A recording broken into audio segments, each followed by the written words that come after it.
ప్లేస్లు మారుతున్నాయి, జట్లు మారుతున్నాయి, కానీ కింగ్ విరాట్ కోహ్లీ దూకుల్లో ఎక్కడా తగ్గడం అనేదే కనబడటం లేదు. నిన్న కూడా అంతే.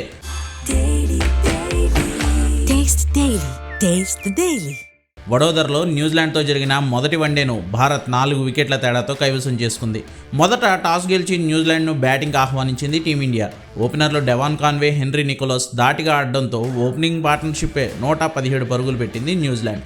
డెవాన్ కాన్వే 56, హెన్రీ నికోలస్ 62 పరుగులు చేశారు.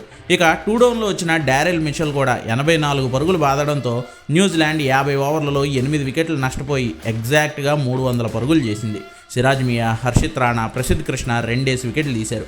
ఇక 301 పరుగుల లక్ష్యంతో బరిలోకి దిగిన భారత్ స్టార్టింగ్లోనే రోహిత్ శర్మ వికెట్ను కోల్పోయింది. హిట్ మ్యాన్ 26 పరుగులు చేసి అవుట్ అయ్యాడు.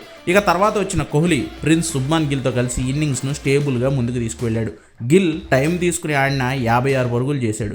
4 నెలల ఇంజరీ తర్వాత కోలుకుని వచ్చిన అయ్యర్ 49 పరుగులు చేసి త్రుటిలో హాఫ్ సెంచరీ మిస్ అయ్యాడు. ఇక కింగ్ విరాట్ కోహ్లీ ఇన్నింగ్స్ను ఒంటి చేత్తో మోసాడని చెప్పాలి. 91 బాల్స్లో 93 పరుగులు చేసి జామిసన్ బౌలింగ్లో అవుట్ అయిపోయాడు విరాట్. జస్ట్లో సెంచరీ మిస్ అయిపోయింది.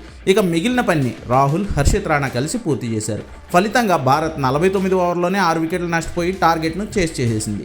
కైల్ జేమిసన్ 4 వికెట్లు తీసినా భారత్ విజయాన్ని మాత్రం అడ్డుకోలేకపోయాడు. Virat Kohli man of the మ్యాచ్గా నిలిచాడు.